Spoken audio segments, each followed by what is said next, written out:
Hello, everyone. Tonight, we are standing in the silence of a forgotten gorge where the fog rolls heavy as wool and the stones hum, like they remember something you've forgotten. You crouch low behind a broken fang of basalt heart sinking with the vibrations rising from the earth. Somewhere out there, something is calling, not with a voice, not with a roar, but with a low, breathy moan that sounds like it's been echoing since before time had bones. You probably won't survive. So before you get comfortable, take a moment to like the video and subscribe, but only if you really like what I do here. Also, post your location and local time. I want to see who else is out here wandering these ruins with me. Now turn off the lights, maybe turn on the fan for some soothing noise, and let's get started tonight. You shuffle forward on your haunches, stone dust crumbling beneath your knuckles. Fog coats your lashes and clings to your teeth. The elders said the gorge was haunted by wind, by spirits, by something older. But last night, for the first time, your little sister sat bolt upright and whispered, "It's breathing." And tonight, you believe her. The valley ahead is shaped like a sleeping animal, long and coiled and wounded. Every so often, there's a sound soft at first, like someone blowing across the top of a hollow bone. Then louder, deeper, richer, like a massive flute carved into the ribs of the earth. No beast cries like that. No wind sings so steady. It's not music. It's more like warning. Behind you, your cousin slips on a wet rock and mutters something your mother wouldn't want to hear. You shush him. The sound changes. Low to high, then a wheeze. The fog pulses, billowing in rhythm. Something moves. You squint, and there through the drifting mist a shape. Long neck, bony sailtail dragging like a lazy thought. It glides rather than walks, and along its back, from skull to spine to tail, jut rows of hollow spines, wind slits carved by nature's slow hand. A fact in certain theropods like the Dinosaur or Spinosaur paleontologists have debated the true function of dorsal spines. Defense display, temperature control. One eccentric theory usually laughed off at conferences is resonance. That the spines helped them sing. You press yourself to the rock holding your breath. The creature pauses. Wind threads through its spine, and the moan thickens into a minor chord that makes your belly twist. It's not angry. It's lonely. Your uncle used to say that wind has memory, that it carries the laughter of those it last touched. But if that's true, this wind carries no laughter, only longing, maybe guilt. The creature tilts its head, a large curved skull with cavernous eye sockets. It sniffs. Its nostrils flare but make no noise.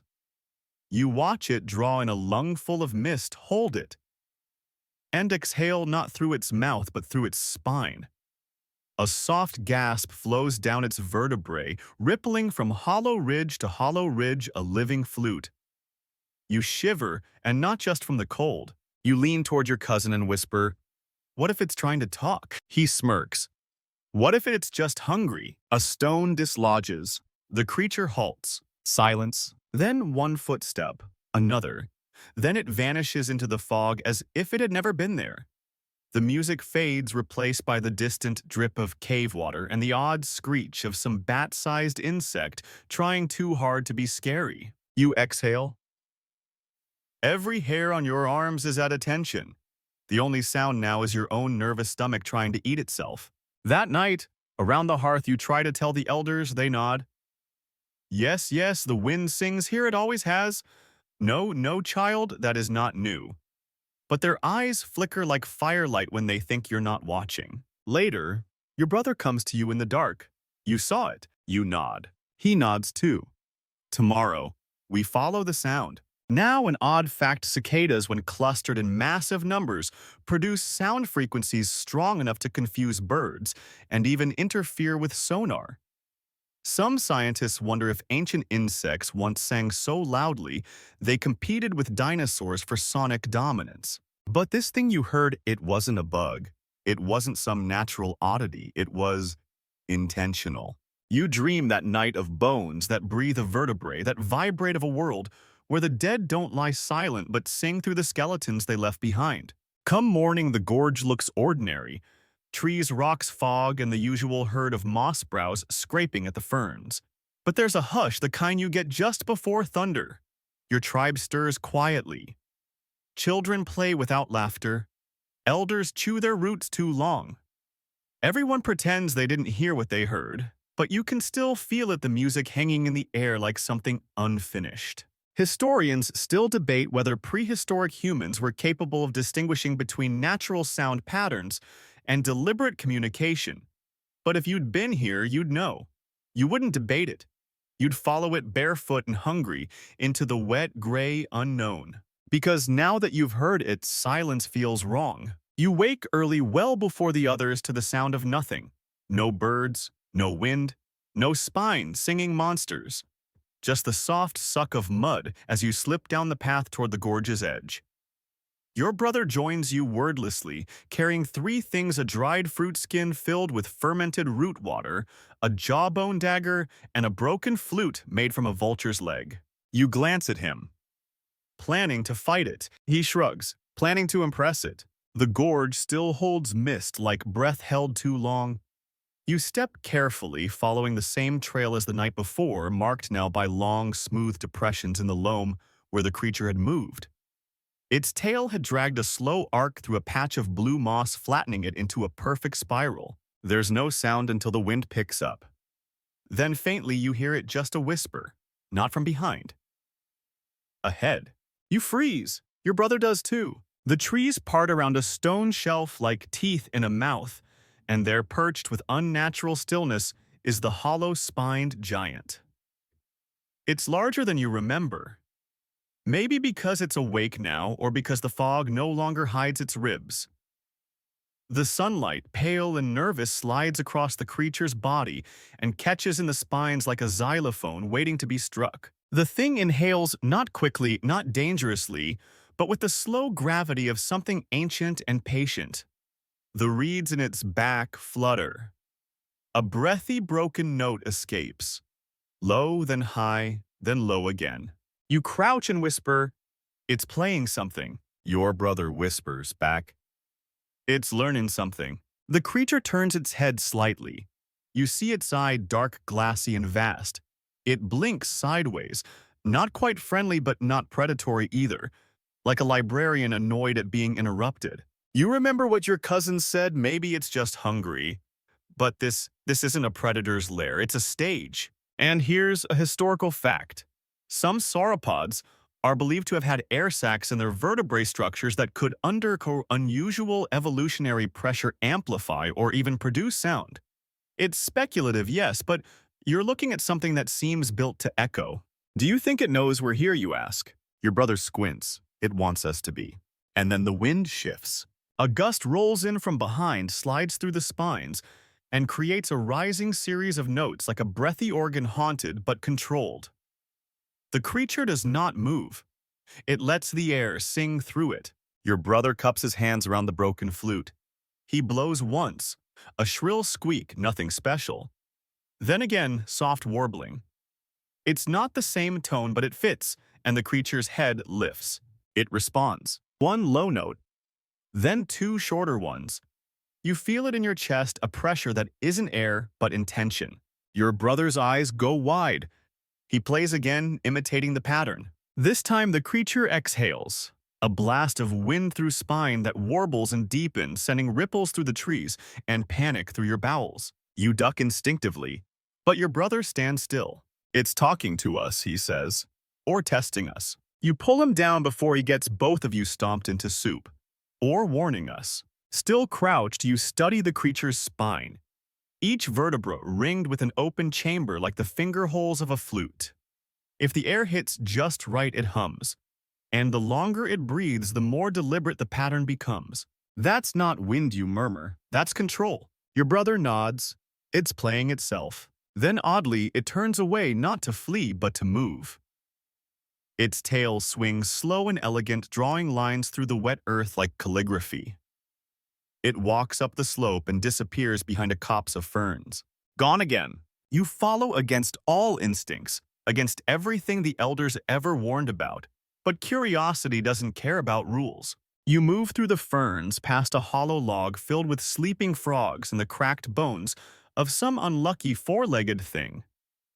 The trail leads to a rocky overlook where steam vents breathe from the ground like snoring giants. And there in the distance the creature walks, alone. Your brother sits on the edge of the overlook and pulls out a reed flute he's been shaping for moons. He looks at you sideways. You know how wind tunnels work, right? No, you say. Because I live in a hut made of dung and bark. He grins. Same. He raises the flute, plays a single low tone, then three fast ones.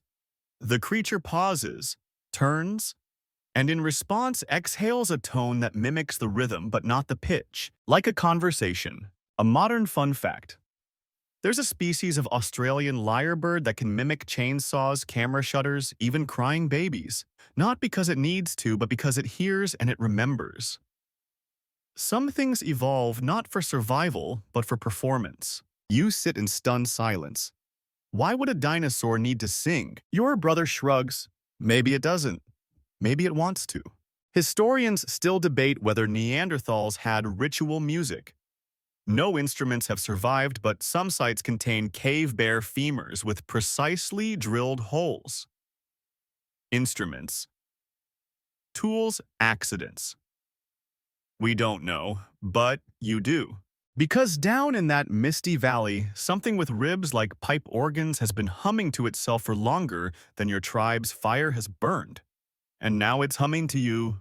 You spend the next 3 nights beneath the jawbone tree whose roots tangle in the rocks like fingers clutching secrets.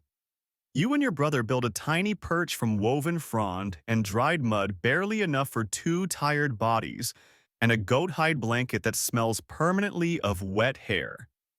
Each evening, you climb up with hearts full of adrenaline and eyes that refuse to blink. The jawbone tree isn't really made of bone, it's just shaped like one.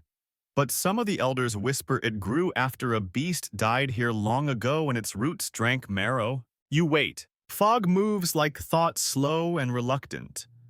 The gorge yawns open below you, dark and deep as regret. Crickets thrum, reeds rattle softly. Then around the 4th night you hear it again. Not loud, not even close. Just a slow build breath, then moan, then whisper. You grab your brother's shoulder. There. He nods, already tuned to it. The sound moves like a beast wading through the air, thick and unsure of its shape. It echoes between the canyon walls, soft, then sharp. You can almost predict the rhythm. I think it's circling you, whisper. He cups his hand around his ear, squinting, or testing the walls. The spines must catch air differently depending on wind and terrain. You're starting to suspect the creature isn't just singing, it's mapping. Like sonar, but ancient. Every note is a feeler. Every breath a probe. Below you, something stirs in the mist. Then a shape. That long neck again, sweeping slow as a pendulum. You both freeze. It doesn't see you.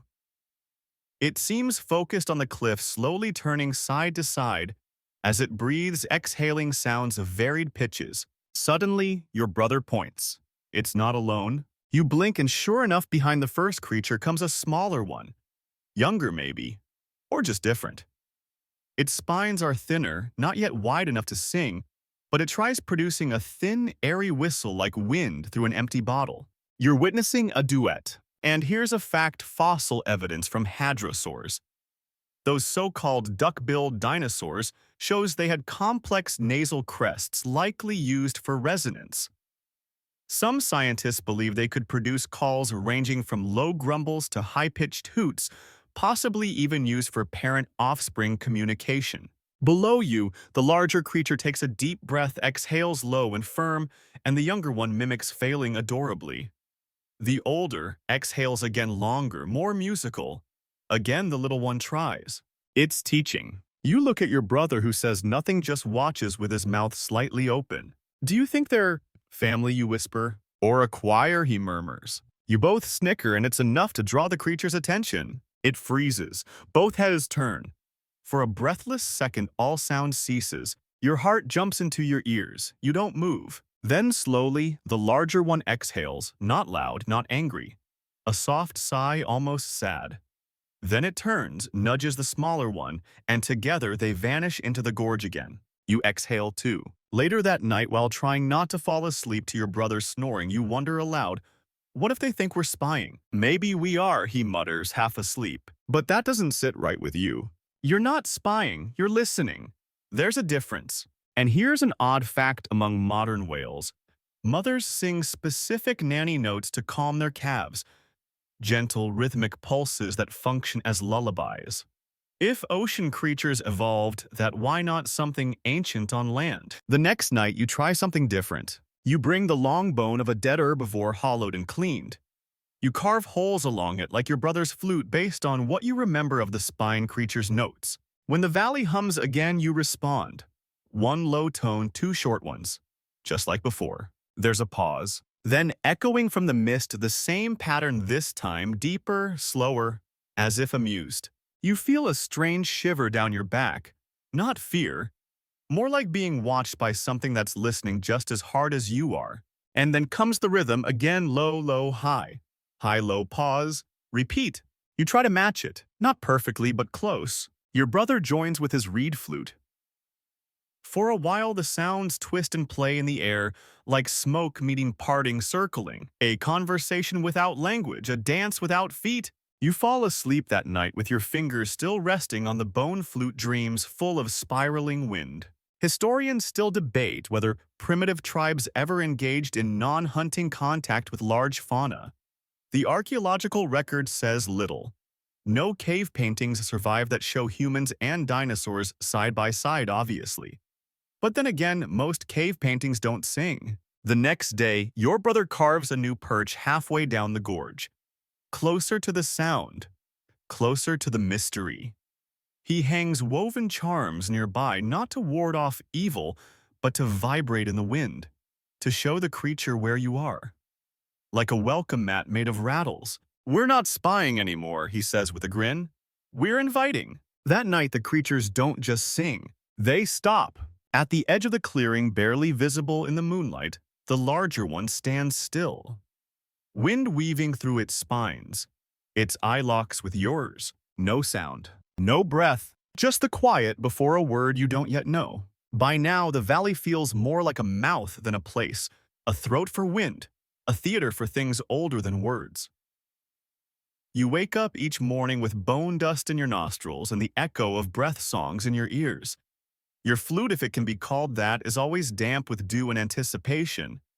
You're no musician, but you are a listener, and that's more important here. One afternoon, while everyone's skin is busy burning under the harsh sun, you wander toward the sound tree groves where the reeds grow straight and clean.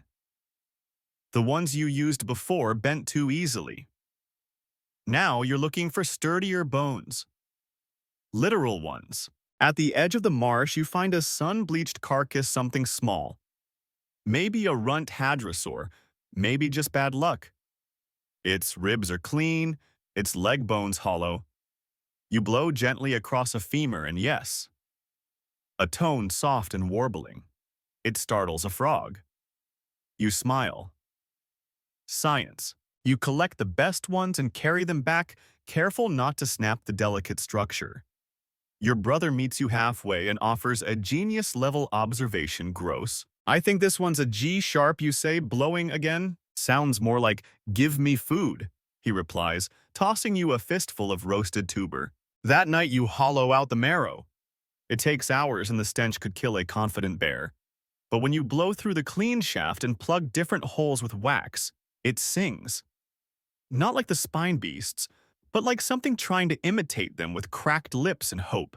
At moonrise, you return to the jawbone tree and play. And this time, something answers, not far away, not loud, but it answers. It's not just mimicry anymore, it's call and response. You play again, two low tones, a pause and one high, silence. Then, two low tones, a pause, one high. You nearly drop the bone. You weren't expecting perfect imitation. You weren't expecting conversation. And here's your historical fact in modern elephants. Infrasound, those ridiculously low frequencies. Humans can't hear, can travel up to 10 kilometers. Scientists believe elephants speak this way across vast savannas, coordinating movement danger alerts and even courtship. If a creature had evolved in the right acoustic environment, say a mist-choked gorge, it could do something similar with bones. You play again, and again it echoes back. Later, you lie on your back beside your brother in the dirt, both of you staring up at stars like beetles stuck on their backs. Do you think it's lonely, you ask? No, he says. I think it's curious. You turn your head? Curious about what? About us, he says. About whether we're just noise or something else. And here's an odd fact: some species of parrots name their babies. Not with human words, obviously, but with unique sound signatures. A parent parrot will repeat the name until the chick learns to respond to it. Now imagine a creature that could do that with its spine. Over the next few days, the pattern becomes unmistakable. When you play a familiar rhythm, it mirrors it. When you improvise, it hesitates, then copies. When you pause, when you test it, it waits. One night, your brother carves a sequence into bark, 4 lines spaced out with symbols denoting tone and rhythm. He teaches it to you like a lullaby. You repeat it into the flute. It responds. This continues for 6 nights. Sometimes only the larger creature comes, sometimes both. But always they listen, and always they answer. You tell the elders again. They smile politely and change the subject. But your grandfather, half blind, fully annoying, pulls you aside and growls. Bonekeeper used to say such things. Who's Bonekeeper? He gestures vaguely toward the hills. Old fool. Used to collect dead things, blow through them. Said the wind could remember. Remember what? Grandfather shrugs. Everything. You ask to see Bonekeeper's hut. Your grandfather's face darkens. It burned. Why? He stares at you like you already know the answer. Because some things shouldn't be heard. You find the ashes anyway. Nothing much remains but a charred ring of stones and a few pieces of blackened rib. Inside a hollow log nearby, you find what the fire missed: drawings. Etched in charcoal and sap, the walls show spined creatures singing beneath the moon. Humans holding up bone flutes. Spirals, circles, fire, and warnings, crosses over mouths, hollow eyes, trees split in 2. You bring one of the images back to camp. Show your brother. He frowns. That one looks like it's listening too hard. Can something listen too hard? He taps the image. Depends on what it hears. That night you return to the jawbone tree alone. You wait, you play, you pause, and the creature approaches. Not far, not threatening. It stands across the ridge outlined in silver fog, and for the first time it plays first. A long note, then shorter ones. A pattern you've never heard. You try to match it, fumbling, but it plays again, slower, clearer, like a teacher. You mirror it back. A moment of stillness. Then softly it sings a new sequence. And this one sounds familiar. It's the pattern your brother wrote, but altered, improved, like a correction. Historians still debate whether ancient oral traditions were purely mnemonic or musical. Some say melody evolved to make memory easier. Others say music came first and speech evolved from song. Standing in the dark, flute in hand, bones underfoot, you're starting to think the historians were all wrong. Song didn't come after memory. Song is memory. And you're being taught how to remember something older than words. The next morning, you're not sure whether to tell your brother what happened. You do anyway. Predictably, he responds with, "You're joking." "I'm not," you say. "It changed the song." "You're telling me a dinosaur edited my melody." You nod. He squints. "I hate how that actually makes sense." For 2 nights, you both return to the tree and repeat the sequence. The creature always comes now. It's never loud, never aggressive, but it never hides either. It listens, it teaches, and you learn. Then on the 3rd night, something unexpected: silence. No whisper in the wind, no shape in the fog, no reply. Your brother tries playing anyway. Nothing, not even an echo. "It's gone," he mutters. Or hiding. You glance toward the cliffs. Or something's wrong. You climb higher above the normal perch into the thickets past the sulfur springs. The air up here smells like rotten eggs and ambition. You squint into the haze and find it. Not the creature, but the marks. Long gouges in the earth, swaths of crushed underbrush, a tail drag but wild, desperate.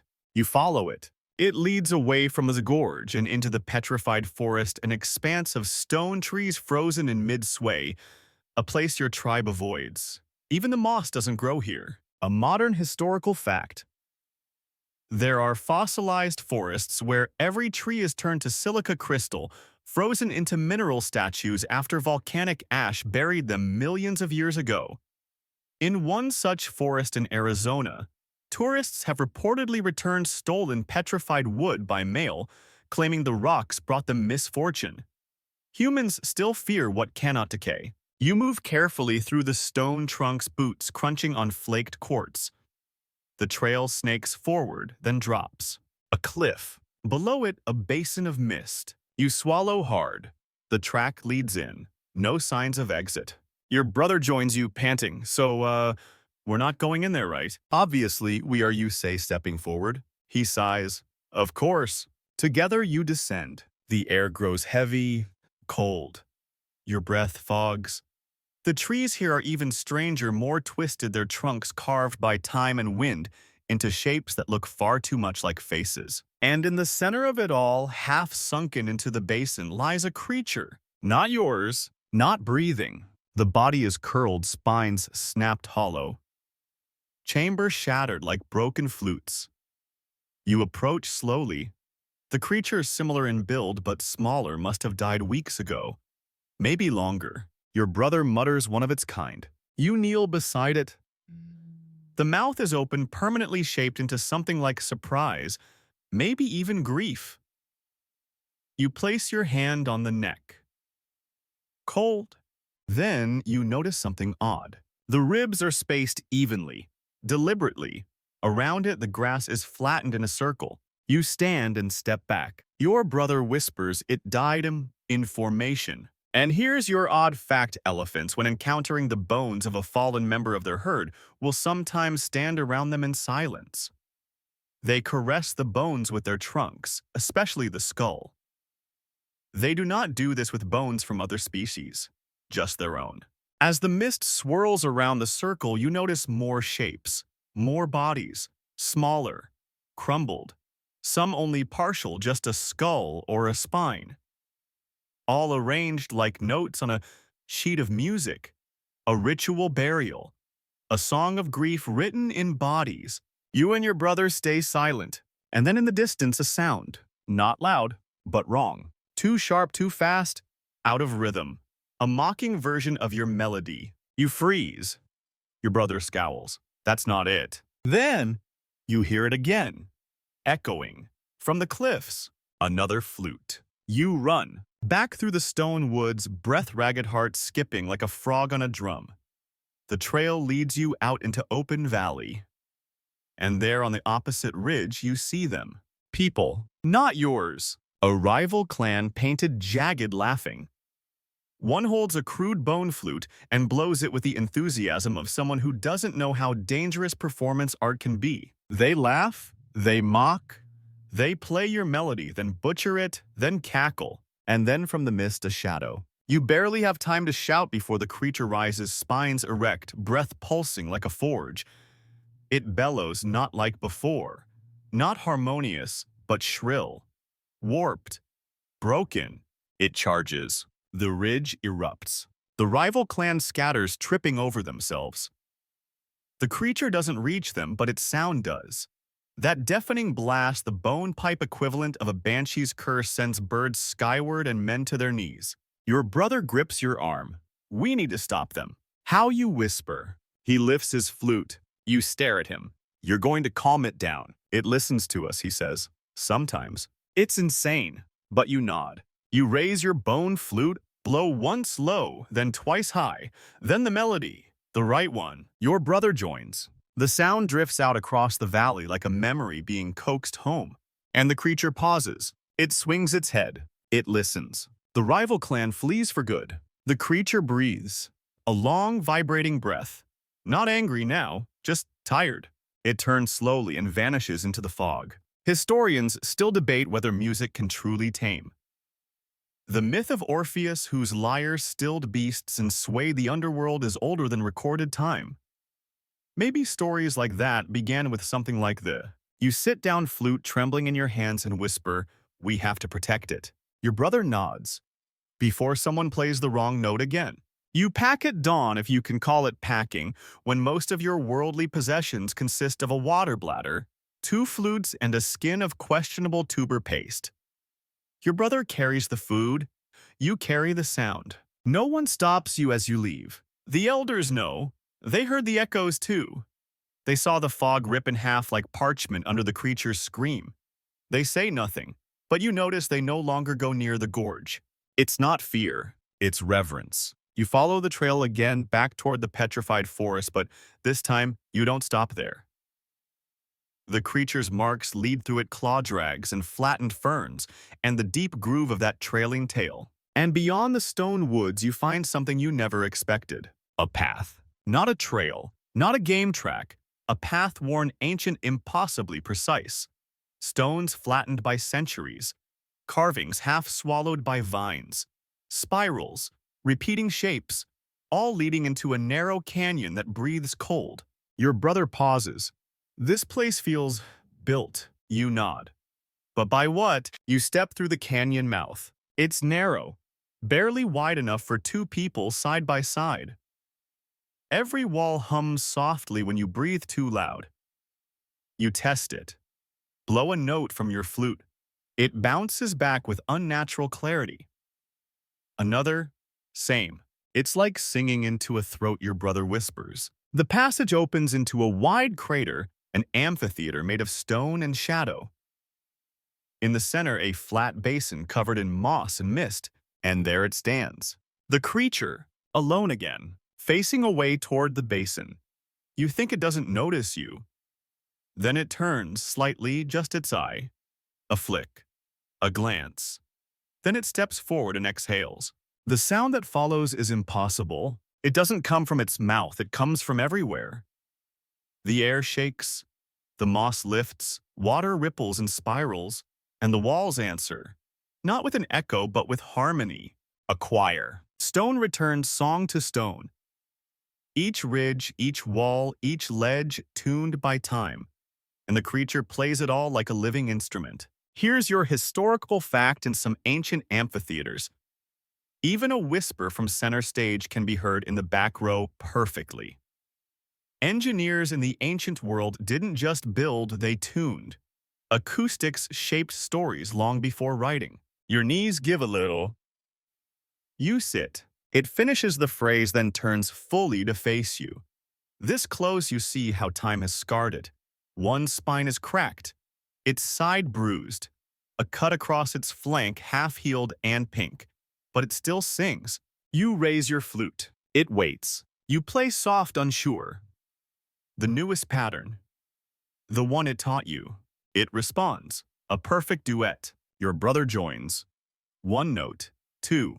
Then the chord. The crater becomes a chamber. Your breath is part of the walls now. You're not playing for it anymore. You're playing with it. And then the walls change. Behind the creature, shapes emerge. Not alive, but not dead. Stone bones. Sculptures maybe. Fossils possibly. Dozens of them. Carved into the cliffs, perched on ledges set in spiral patterns. Each one resembling the creature. Some larger, some smaller. A family. A memory. You don't know, but they're arranged too deliberately to be accident. You step forward. Beneath your feet, a pattern etched into the stone, a perfect circle of spines and wind lines. You kneel. Place your hand flat. It vibrates. Not from the creature, from the basin itself. And here's an odd fact: some mountains hum. A phenomenon called microseismic activity, vibrations too low for the ear, but real. Some believe ancient people built temples on these places for a reason. The earth sang there. Your brother speaks barely louder than a breath. This isn't a lair. You nod. It's a song. You stay the night there, curled against a warm rock, while the creature hums lullabies to itself.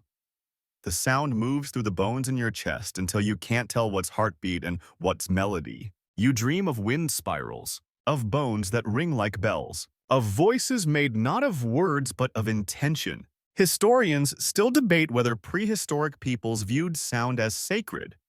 But in this crater, sound isn't just sacred.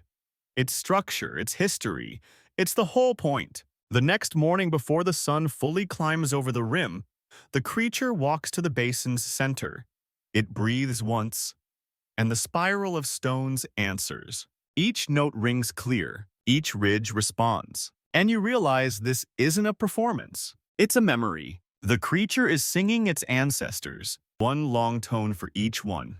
A eulogy in vibrations. A graveyard that hums. You sit in silence. When it finishes, it turns back toward you. Waits. You step forward and kneel. Then play. Your brother joins you. 3 hearts, 1 song, and the crater listens. You leave the crater changed. Not by anything you saw, though. Yes, your brain still hasn't quite accepted the image of a dinosaur leading a symphonic seance, but by what you heard. Or more precisely, by what heard you. The air back home doesn't feel quite right anymore. Too still, too empty, like it forgot how to echo. Your tribe welcomes you back with cautious silence. They see the flutes, the soot on your arms, the look in your eyes.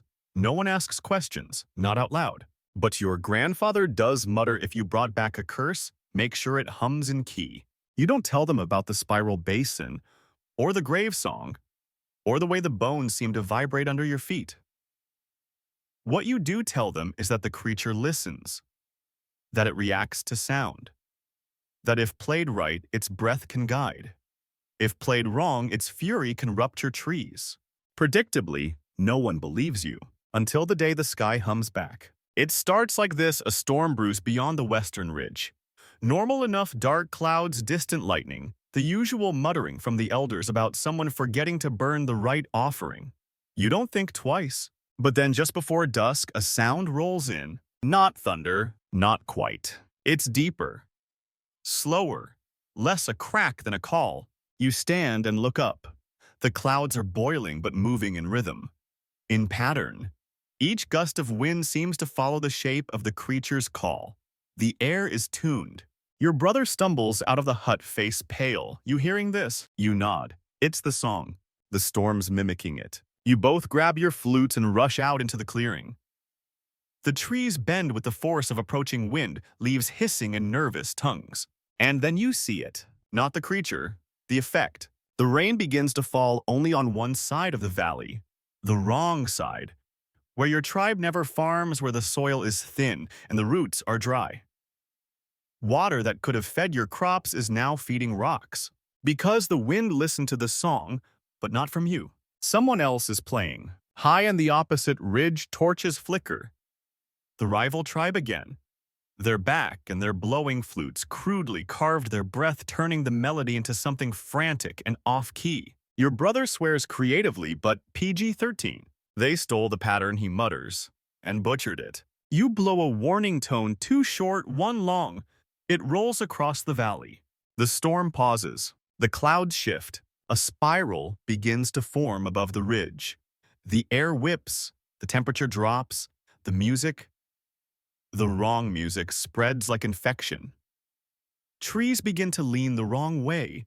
Birds flee in lines that make no natural sense. Here's a historical fact. Ancient cultures like the Navajo and Tibetans believed that certain chants could shape the weather. Whether you call it ritual frequency or pure coincidence, sonic manipulation has always lived in the gray area between art and disaster. You run back to camp, gather the others. The elders resist, but your grandfather coughs and says, if they're going to play bad music, we might as well respond with something decent. You set up a perimeter of flutes. Some yours, some the tribe's children once used to annoy fish. You teach them the real melody, the correct intervals, the spiral rhythm. It takes hours. The wind howls. Then at midnight you begin. 1 flute, then another, then a third. The song rolls outward in waves, low, clear, sorrowful. The storm hesitates, and then it harmonizes. Not fully, not yet, But the thunder begins to sync with your rhythm. Lightning flashes in time with your pauses, and then a new sound joins. From deep in the gorge, from the crater, the creature. Its breath unmistakable threads through your melody like an ancient cello joining a ghostly orchestra. Its tone wraps around the storm like a leash. Your brother grins. We're conducting the weather. Don't get cocky, you mutter, adjusting your pitch. Here's an odd fact. Wind harps, ancient Aeolian devices, create sound from nothing but air. Some cultures believed they whispered omens, others that they carried messages from the dead. In a way, what you're doing now isn't so different. The rival tribe panics. Their players falter. The wind lashes harder around them, untamed and offbeat. Their melody fractures into screeches. They flee. The storm follows briefly. Then slowly, as if exhaling from centuries of held breath, the clouds pull back. The spiral dissipates. The rain begins to fall evenly again, soft and steady over your fields. Balanced. You collapse into this grass, soaked but grinning. The tribe stares in stunned silence, then cheers. You want to celebrate, but you know this wasn't a victory. It was a warning. The creature can steer wind, but only when sung to properly. Misplay the notes and the air itself turns violent. Historians still debate whether music evolved before language. But tonight, watching the sky respond to breath and bone, you decide the debate is over. The wind listens, and it remembers the tune. You return to the crater the next morning, breath still fogging from exhaustion, flute still wet from the storm. The trail down feels longer than usual, as if the land itself stretched overnight, as if it too needed to recover from the sky's tantrum. Your brother trails behind, quiet. Even he's out of jokes today, which tells you just how serious things have become. The basin is quiet. The creature rests near the spiral stone sides, rising in slow, deep rhythm. It breathes through its spine, even in sleep, a soft whispering resonance that feels like wind remembering how to dream. Its eyes are closed, but its body listens. You can tell. You settle nearby, not too close. You play nothing. For once, silence feels respectful. But then you see them. Skeletons. Dozens of them. Not buried this time. Not even half hidden. Just lying out in the open, arranged in deliberate arcs across the far side of the crater. You rise. Walk slowly. Your footsteps crunch dry moss and old memories. Some of the skeletons are whole. Others fractured. Some massive, bigger than the spine beast itself. Others small. You kneel beside one, trace your fingers along a vertebra the size of your fist. It's identical to this creature's spine. Hollow, fluted, tuned. They're the same kind you murmur. Your brother kneels beside you. It buried them in a song. He's not wrong. The arrangement isn't random. The spacing, the curves. It's a melody frozen in time. A composition of memory. A monument that hums if you step just right. The wind threading through the crater doesn't rush, it meanders, catching the hollows of each spine like breath through a pipe organ made of extinct family. And here's a historical fact. There's a Paleolithic site in Europe where archaeologists found rows of mammoth bones arranged in rings. No one knows why. Shelter, ritual, defense. Maybe. Or maybe someone once tried to make a record the earth could play. You find yourself humming. Not intentionally, just softly, a reflex. A low tune that's become second nature. The one the creature taught you. And something stirs. Not the beast, the bones. One by one, the hollow spines catch the note. Echo it. Then deepen it, then pass it on. You freeze. It's not magic. It's design. You walk through the graveyard of wind bones, and each step plays a different pitch. You begin to map it in your mind, low tones on the outer ring, higher ones inside, like a stringed instrument of breath and death. I think it built this, you whisper, this grave. Or inherited it, your brother says, like a church. It's too organized to be accidental, too tonal. You sit at the center where the air bends just right and close your eyes.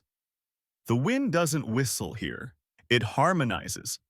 It rises and falls like a lullaby caught in the architecture of sorrow. Then, without warning, the creature moves. It rises slowly, turns its massive head toward you, and lets out a note. Not a roar, not a warning, a tone. Long, mournful. You answer with your flute. A matching phrase. It steps into the bone circle, positions itself opposite you, and sings again. Louder this time. The wind answers. The bones respond. And suddenly, you're inside a living instrument built across centuries of loss. Here's an odd fact. The longest-lasting musical note ever sustained without interruption was 52 minutes long, performed by a harmonium using bellows and several coordinated musicians. But in nature, wind can carry a note far longer provided you give it something worth playing. The creature continues the sequence. You follow. Your brother joins with a second voice. And something shifts, not visibly, not physically. Baminensi. Something in the air. It tightens, resonates. Your chest vibrates not from fear or fatigue, but from proximity to something vast. Ancient, a frequency too deep to be called music, too intentional to be called weather. It ends with one final breath, one soft quivering tone. Then silence. Then a sound from beneath the ground. You both flinch. It's faint, but there, a rumble. Then a sigh. A vent in the center of the grave opens no larger than your hand, releasing a steady pulse of wind. A new voice? The earth itself responds. Historians still debate whether ancient people understood acoustics enough to design resonant chambers underground. But some burial mounds, especially in Orkney and Sardinia, produce odd echoes when you speak inside them. As if the dead were whispering back. Here, that whisper is real. The wind rises through the vent, travels through the bones, plays the graveyard's melody backward. A reminder, a refrain, and the creature listens. It kneels, not out of exhaustion, but reverence. You kneel too, all of you, two humans, one beast, and the memory of many bound by the sound. When it's over, the vent closes. The wind stops, and in its place, clarity. You look at the creature. You're the last. It exhales, not a note, not a song, just breath. As if to say, for now, you take the spine. It's not theft, not really. The creature brings it to you. One evening, after a long and windless silence, it approaches with something clutched awkwardly in its mouth. You and your brother rise wary. It sets the object down gently before you, then steps back. A vertebra. Massive, clean, hollow.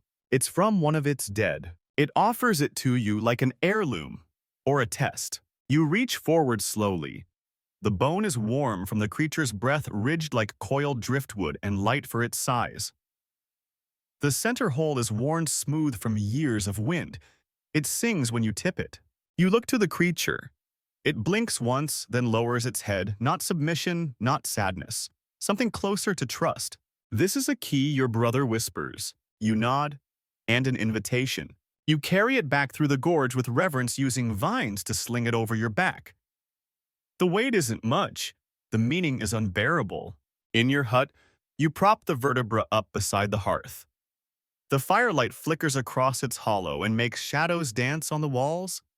Shadows shaped like teeth, wings, arches. It hums in the heat. You start experimenting. You blow gently across it. It whistles. You seal one end and tap it. It thuds. You suspend it by sinew and swing it like a pendulum. It drones. You line it up against other bones, flute, reed-carved femur, and begin building something bigger. A set, a chorus, a body of air and echoes. And here's your historical fact in ancient China. Massive stone chimes called bianzhong were tuned to specific pitches and struck in ceremonial music. Some still ring perfectly after 3,000 years. Sound outlasts even the empires that build it. You dig a pit in the center of camp, not to bury anything, to resonate. You set the spine on a rack above it. When wind blows across the opening, the tone deepens. You call the device throat wind. Your brother, less poetic, suggests beast pipe. At first, the tribe watches you like you've lost your remaining brain cell. Then one night you demonstrate. The wind picks up. You and your brother play flutes in harmony. The spine hums. The pit hums back. And for a moment, the entire camp feels like it's vibrating, not just physically, but emotionally, like a bell rung inside their bones. An elder weeps. A child claps without knowing why. Even your grandfather grunts. Sounds better than most of our arguments. You teach the melody. You teach the silence between notes. Then one afternoon, a scout returns. He's breathless, pale. They're moving, he says, the others, the Ridge tribe. They've built towers, wooden horns. They're sending sounds down the gorge. Not messages, commands. They're pushing herds, the scout adds. With noise, you feel your stomach drop because you've seen how the creature responds to sound, and now someone's weaponizing it. You run to the gorge's edge and listen. The wind is wrong. It's too sharp, too compressed. You hear the beat of drums not for ceremony but control. Sharp bursts, predictable tempo, herd rhythm. It's a stampede pattern, your brother says grimly. They're moving prey, you realize. Or predators. You blow a warning note. The spine hums. The gorge answers. But the wind doesn't shift. The herd doesn't stop. Far below, dust rises. Trees shiver. A thunder of feet approaches.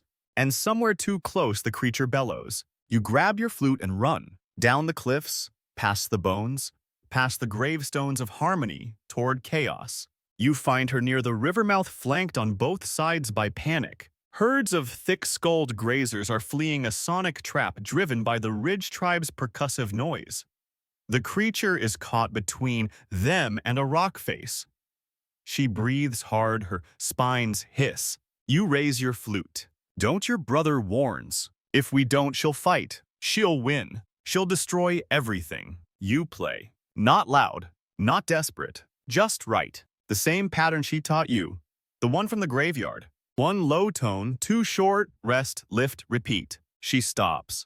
The herd crashes past, missing her by inches. She turns. Her eyes are wild. But she hears you, and she steps out of the trap. Behind you, drums stop. Someone has noticed. The Ridge tribe sees her leave, and they see you guiding her. You know what's coming. They won't just come for her now. They'll come for the tune. Historians still debate whether ancient battles ever used acoustic manipulation. But from Mongol war cries to Roman battle horns, history has always had one truth. Sound moves flesh faster than fear alone. You run back to the crater, to the only place where the sound listens back. You gather your instruments. You ready the wind. If they want to play games, they'd better be in tune.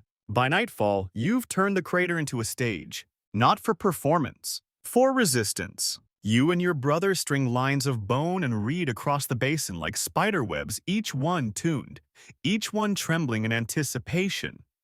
You line the spiral graves with carved flutes made from broken ribs.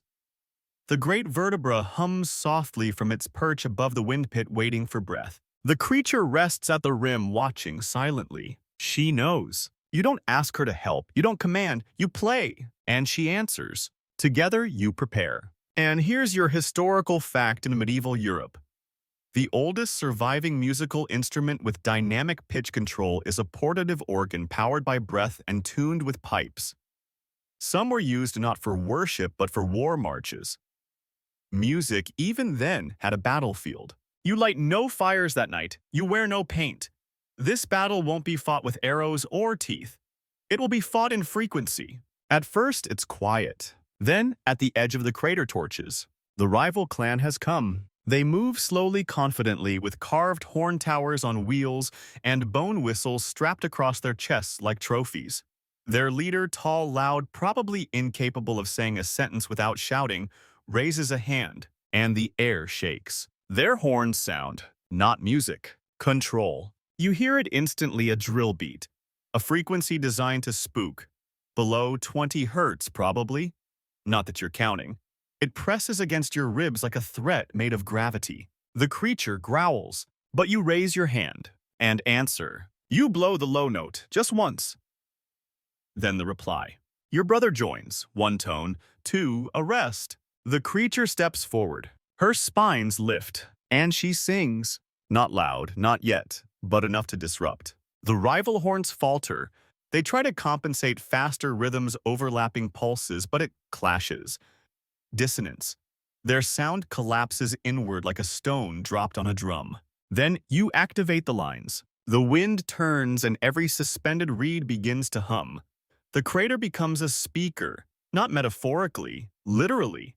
The air moves in waves as if drawn by memory. The crater sings, not just your notes, all notes, the grave song. Each bone, each flute, each hollowed rib vibrates in harmony.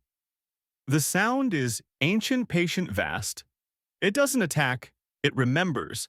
And the rival clan, they panic. Two drop their horns and flee. Others cover their ears.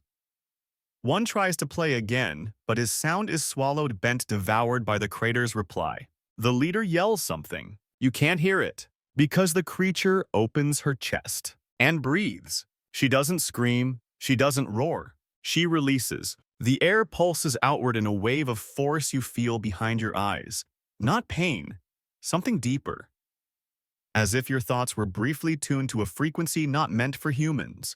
The rival line breaks. They run. All but the leader. He stands firm, raises a two-pronged horn, blows. It's shrill, ugly, and wrong. It pierces the creature's harmony like a bone snapped underfoot.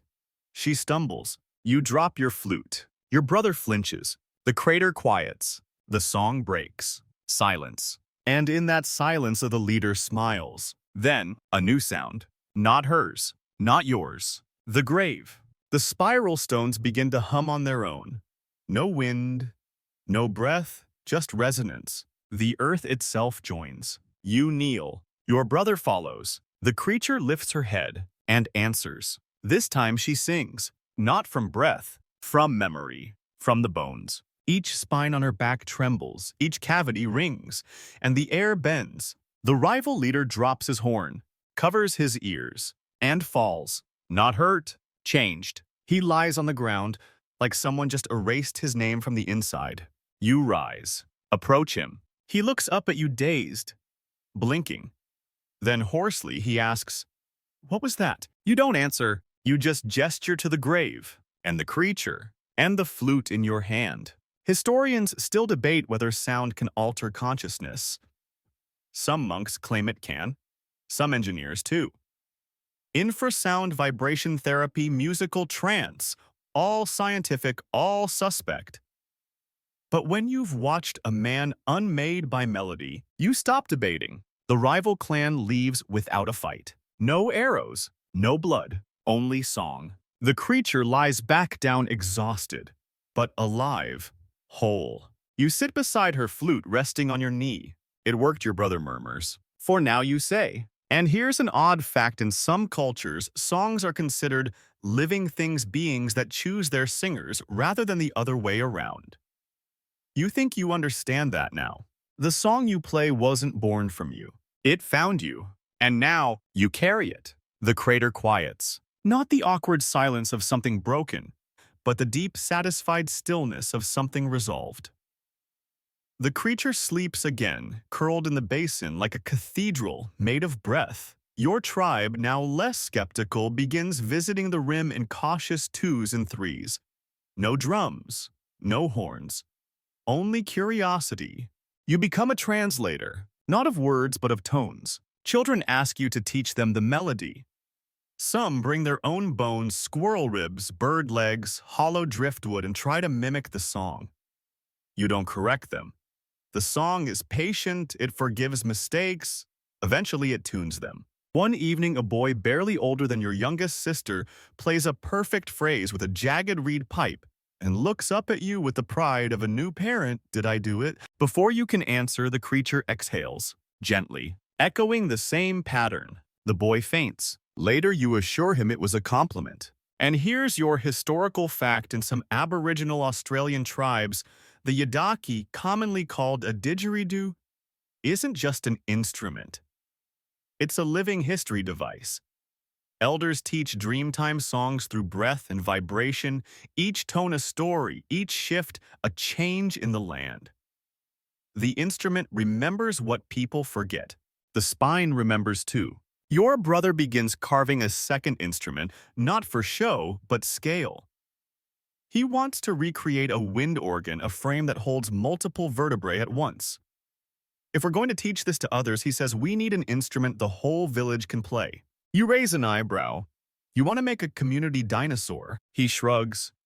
We already have one. He's not wrong.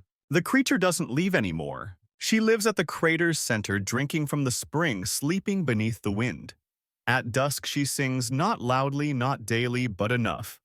Enough to remind everyone she's still here.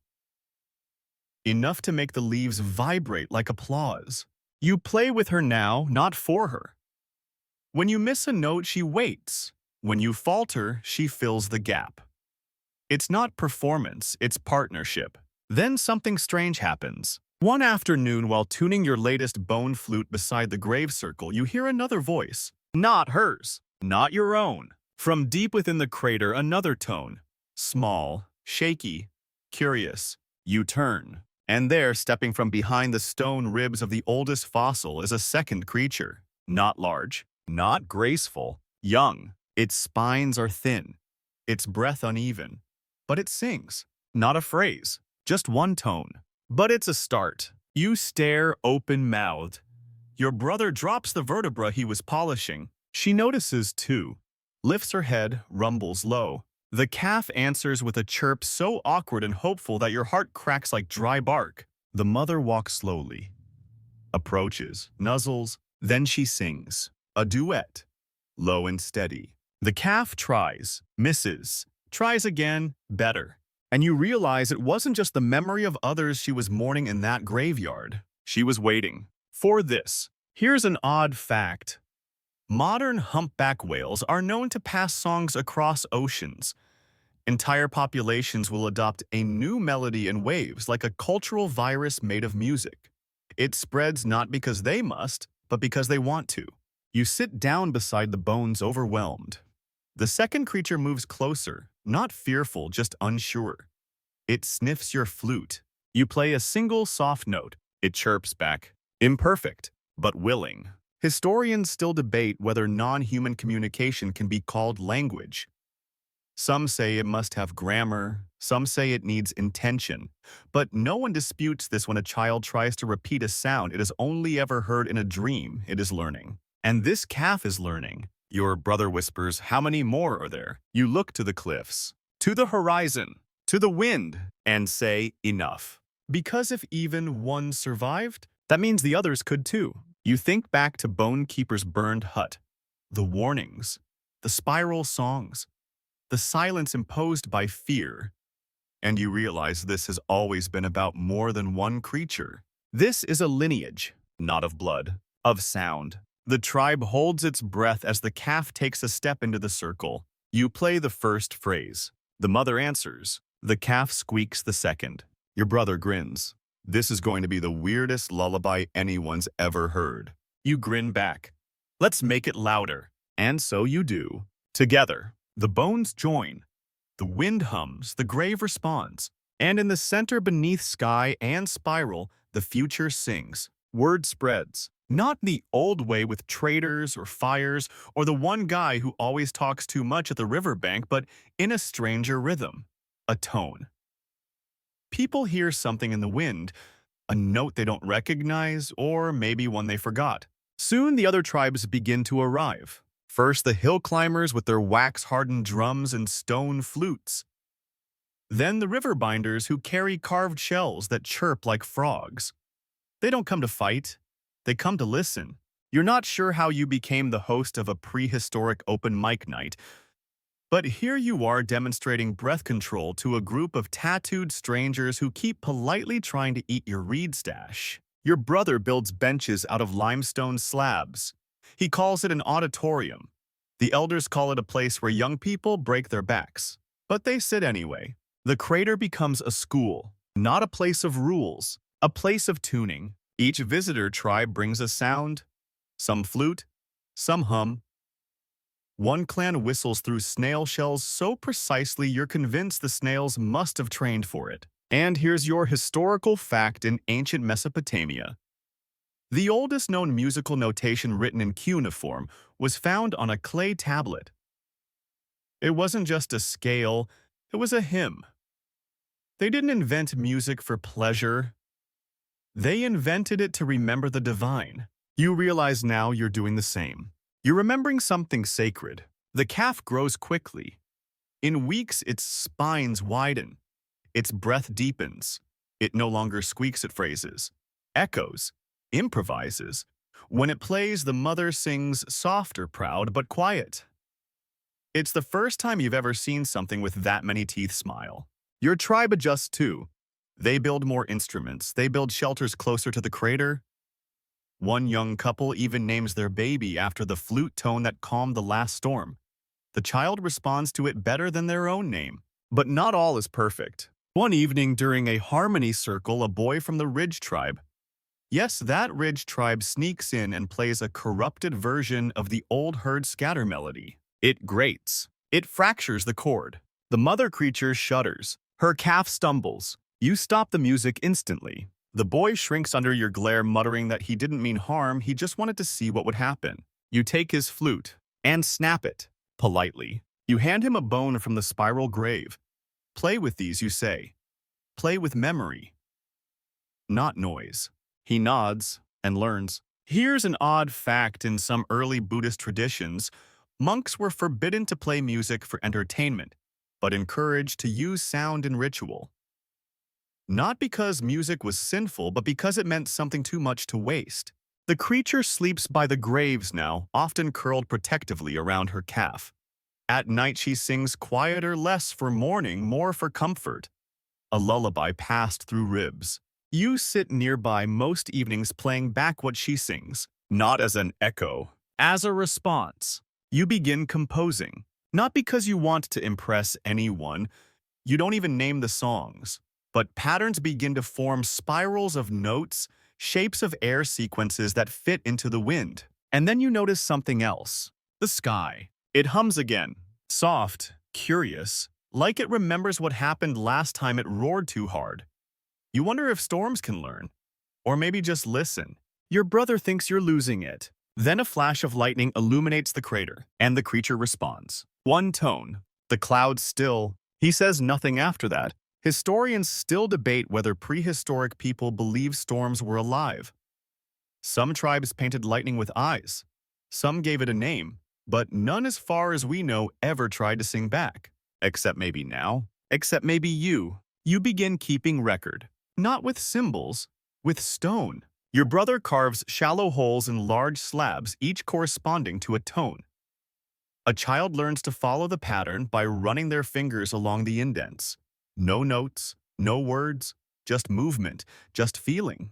A girl from the Shell Whistlers clan calls it bone reading. You like that. The crater becomes less a place and more a rhythm. People don't ask where the singing beast lives. They ask when it last played. And sometimes if the air is calm, it plays during sleep. Deep breath in, wind across spine. A memory shared with no one and everyone. And here's where it gets strange. You start hearing it elsewhere, not just in the crater, in trees, in rivers, in wind chimes hung near children's cradles, in the echoes of hills shaped just right. A note you didn't play but recognize. The song is spreading. It's not yours anymore. It never was. It belonged to the bones, to the breath. You were just tuned in. You sit with the creature's calf one morning, who watches you play with an intensity that borders on awkward. Then without warning, it mimics your phrase backwards. You blink. Then try it yourself. It replies in thirds. Your brother whistles. It's composing now. You nod. I'm not ready to tell you something smarter than me, he adds. You pat his shoulder. Too late. Because the song doesn't belong to the past anymore. It belongs to them. And the future sings in hollow bone. You don't sleep much anymore, not because of worry, but because sleep feels like missing something. Every night brings new notes, new voices. The crater has become a living instrument, and your dreams now arrive only after long rehearsals. You're standing at the edge of the grave circle, arms tired, cheeks sore from hours of breathwork. The creature lies at the center, one eye cracked open as if amused by your stubbornness. Her calf twitches beside her, dreaming loudly. It whistles in its sleep poorly like a flute with moss in it. You smile, and then you hear it. Far off, low, not wind, not thunder. Something deeper. You freeze. Your brother, still chewing his midnight roots, tilts his head. Another storm. You shake your head. No, something else. You know that pitch? Not exactly, but close. Familiar, like a cousin's laugh, the creature lifts her head. Her spines rattle softly. She's listening too. A second call follows, then a third, from different directions. Your brother drops the root. They're answering. You nod slowly. She's not the last. The next days are frantic but joyful. Every scout scent returns with rumors, unusual winds in distant canyons, trembling earth beneath silent dunes. Creatures glimpsed only at dusk, breath swirling from hollow spines. You hold a meeting at the crater. People gather, tribes, children, elders. The crater's edge overflows with listeners. We've heard others, you say, not just echoes, songs. Your grandfather stands up. Then we teach them our verse. Your brother elbows him. You've never played a flute. I don't need to. He grunts. I taught the two of you. And you're barely competent. You laugh. The tribes agree. Messengers are sent, bone maps traded. A network of stone spines erected along cliffs to amplify sound. You've effectively built the ancient world's first surround sound system. Here's your historical fact in Peru. The Nazca civilization built geoglyphs, giant shapes in the earth, visible only from above. But they also created acoustic temples where wind passing through narrow corridors generated eerie harmonics. Some archaeologists believe the Nazca used these tones for rituals, to call or to summon. Now you're summoning. Every evening your group plays. A call and wait. A hello that drifts on air. Some nights there's no reply. Other nights faint. And one evening clear as anything. A reply comes from the east. Louder, more confident. A different voice. Lower, maybe older. The mother creature hears it and sings back. Then the calf joins. Then you. Then the crater. And somewhere far across stone and fern and memory another answers. You don't see it yet, but it's coming. Your brother begins carving a score, not a melody, but a map of tones. He calls it the spine script. Each line corresponds to a pitch, each symbol to a breath. It's music. But also geography. You can track each creature's tone, how they differ, how they drift. It's a census in song. You find one particularly jagged melody loop, spiky, erratic, skipping the natural intervals. What's this one, you ask? Your brother shrugs. That's the one from the North Gorge. The angry one. The confused one, he corrects. And here's an odd fact: when trained songbirds are kept in isolation, they develop dialect drift. They invent new variations of songs that, while still musical, confuse other birds. Reintroducing them often leads to squawking, correction, and eventually synchronization. That's what this is. A reunion. A correction. You suspect not all the others will come peacefully. Some may have been alone too long. Some may have been twisted by soundless years. But the crater waits. The mother sings. And the calf, now growing fast, plays full phrases. Imperfect still, but unique. Its melody carries new elements, notes neither you nor your brother ever taught. It's composing again, but this time for them.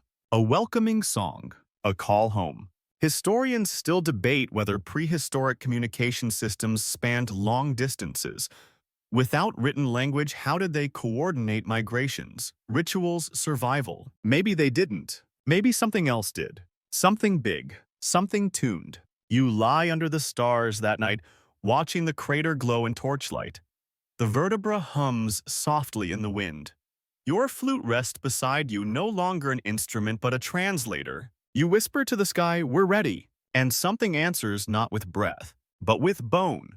From far, far away. The first one arrives during a blood-orange dusk, its silhouette wobbling over the horizon like a mistake the land forgot to erase. You're not the first to see it. A child from the shell whistler clan drops her fruit and points. It's taller than the mother, she says, and its tail whistles. She's right. The creature walks with a strange elegance, like each step is a question. Its spines are longer curved at the tips and already singing softly in the wind. It carries no warning in its approach, just curiosity. It pauses at the crater's edge, head tilted, one massive nostril twitching as it listens. The mother rises, not defensively, not quite welcoming. Something in between. You step forward, raise your flute, play 2 low tones, then 1 high. The greeting phrase. The newcomer responds 3 high tones clipped almost sarcastic. Your brother beside you mutters, "It's got attitude." "Good," you whisper. "That means it remembers." And here's your historical fact. African elephants have been documented, greeting long-lost family members after decades apart, communicating through subsonic rumbles and synchronized ear movements. The recognition isn't immediate, but once it happens, it's irreversible. The mother circles the new arrival breath, slow measured. The calf hides behind a rib pillar. You can't blame it. This newcomer is different. Its tone is rougher, unsmoothed by social play. It exhales in quick pulses almost like coughing, but it tries. It mimics your phrase. Badly. You play again, slower. It copies, slightly better. Then the mother sings not a greeting but a low chord, almost like a lullaby tilted sideways. The new one tilts its head, then matches the tone. You swear the crater exhales. The second night another comes. This one from the west. Smaller, missing part of its tail. Its breathing is uneven, its spines cracked in places, but its tone rich, surprisingly gentle, like wind through hollow reeds after rain. It doesn't hesitate. It walks straight to the basin's edge and sings. Not the greeting song, something else, an older melody. You recognize parts of it, phrases from the graveyard circle, hints of the spiral tone. The mother answers in kind, and suddenly the 3 of them are singing together, not loud. Not for you, but for each other. You and your brother stand at the edge of this reunion, unsure whether to play along or simply not interrupt. "Should we do something?" he whispers. You shake your head. "We already did." By the end of the week, there are 5. Some come cautiously, some boldly, some with damaged spines and limping gaits, but all of them sing. And here's your odd fact: in the Mariana Trench, researchers once recorded an unexplained sound nicknamed the upsweep, a repeating tone heard seasonally since 1991. Theories range from tectonic movement to unknown marine life. But the pattern, rising and falling, resembles a call, a question, a memory pinging the abyss. Maybe this was like that. A long-held note finally returned. The tribe adapts quickly. Benches expand. Children begin naming the newcomers by their tones. The sarcastic one becomes snort. The injured one, cracktail. One especially low-voiced singer, mudhorn. You try to explain to the elders that these are not dignified names for beings possibly older than human memory. The elders shrug. Dignity is earned. Mudhorn brought us a mammoth yesterday. Fair. With the new arrivals, the crater's acoustics change. What was once a solitary duet is now a full choir. The air feels thicker, somehow vibrating with layered tone. You wake up each morning with your chest humming like a plucked drumhead. One afternoon, the creatures line up, 7 in total, standing at the crater's edge facing the wind. Then in perfect synchronization, they breathe, not loudly, not long, just together. The harmony bends trees. Birds lift from branches startled. The crater stones shimmer, and the youngest calf, still whistling like a kettle with stage fright, squeaks out a perfect echo. You collapse backward into the grass, winded. That was not normal, your brother gasps beside you. Nope, that was coordination. You nod, eyes wide. That was a rehearsal. Historians still debate whether group memory could be transferred acoustically through repeated chants, coordinated movement, tonal story. The Vedic traditions, the griots of Mali, the Icelandic sagas. But no one considered the possibility that memory didn't need to be retold by people, only heard. The next evening, the creatures begin shaping the land, not with claws, with wind. They line up again. Exhale at angled cliffs. Their breath breaks shale into sheets. They repeat the motion, rhythmically, purposefully. By sunrise, you have a canyon wall carved into jagged sound baffles structures that trap and reshape wind. Naturally occurring organs. They built them. The creatures are terraforming the world into an instrument. You don't teach them. You just follow their tempo. Your brother finds a hidden alcove in one of the new walls where wind hums a perfect middle C. He sets up his sleeping mat there and refuses to leave. "Wake me if anyone starts harmonizing in minor," he says. "I don't do sadness before breakfast." More tribes arrive, not with spears, with flutes. They don't come to conquer, they come to join. You start teaching not just melodies but structure. Not everyone can mimic a dinosaur, but they can support one. They can match the key. They can echo. That's enough. The crater has become not a sanctuary, not a settlement, but something older. A choir pit, a harmonic embassy, where creatures and humans trade memories in measured breath. And the ground hums back. The final night comes quietly. No storm, no rival tribe, no dramatic stampede. Just a soft breeze that smells of moss and a sky so full of stars it seems cracked with light. You sit cross-legged at the crater's center, your flute resting against your leg, your fingers already twitching in anticipation. Around you, the tribe sleeps in patches, some against stone benches, some cradled in the grass, some still murmuring through their flutes in half-dream. The creatures do not sleep tonight. They are awake, all seven arranged in a loose spiral around the rim breath. Synchronized eyes reflecting firelight. The calf now as tall as two men and no longer squeaky paces excitedly between the mother and snort, trying not to fall over its own legs. Tonight feels final, not an ending, just a closing chord. Your brother approaches with a new instrument, a 5-reed contraption stitched with shell and hollowed antler. "I call it the wind bucket," he says. You frown. You're never naming anything again. Then you name it. You blow one note, gentle, low, familiar, and from the rim the creatures answer, one by one. Their tones layer. Wind picks up not violently, but like it's hurrying to be part of something. The spiral stones vibrate. The vertebra chimes. The ribs hum. It is not a performance. It is a memory. The mother steps forward and begins to sing, not with melody, with breath. Long, sustained tones that ripple outward, caught by the crater and bent into harmony. The others join, not imitating, not following, but remembering. Their breaths form a story. You play back what you can. They respond. You close your eyes and feel it now. Each pulse of sound mapped into your chest, each phrase like a spoken name in a language older than syntax. The crater amplifies it, returns it, and your body begins to understand what your mind never could. This was never a song for ears. It was a song for land. Here's your historical fact. Certain tribes once used low drum beats not to communicate across space but across time. They believed sound could sink into the earth, sleeping beneath it, waiting to be remembered by the right rhythm. And here's your odd fact. Scientists have recently discovered that sediment layers beneath ancient lake beds retain traces of sound vibrations.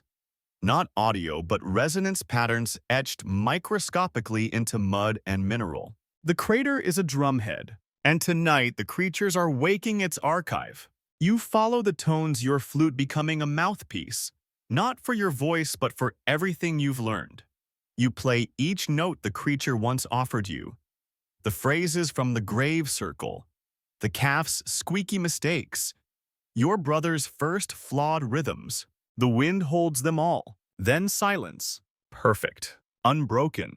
The kind that only happens after a truth has been spoken. The creatures step back. Together, they lift their heads and release one final breath, not loud, not long, just full. It resonates through the bones, through the rocks, through your lungs and your spine, and into the very soil beneath your knees. The wind carries it upward, The stars flicker, maybe just coincidence, maybe not. And for a long moment, everything waits. Then, like an exhale, the Earth didn't know it was holding the crater settles. The creatures turn slowly, almost ceremonially, and begin to walk. Not to flee, not to hide. To go. You do not stop them. They are not leaving forever. They're carrying the melody outward, planting it like seed, letting it take root in new valleys, across new cliffs, through new wind. The calf lingers. It looks at you, then does something none of the others ever have. It bows, just slightly, then turns and follows its family. Your brother stands beside you. Well, he says, we'll probably never see them again. You nod. Probably. Then pause. They'll hear us, though.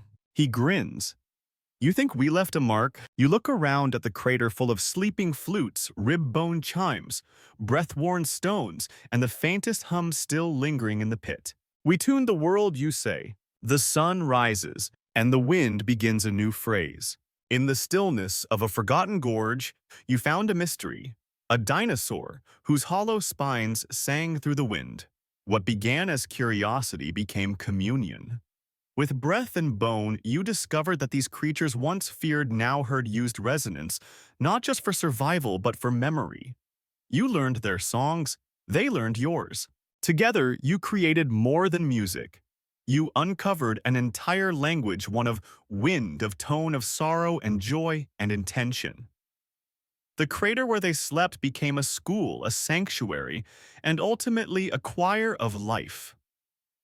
Tribes once divided by silence arrived with flutes and reeds, joining in the shared act of remembering through sound. The earth itself answered. More arrived. Fractured ones. Isolated ones. Not to be pitied, but to be tuned. You played together, laughed, grieved. Built instruments out of bones and memories.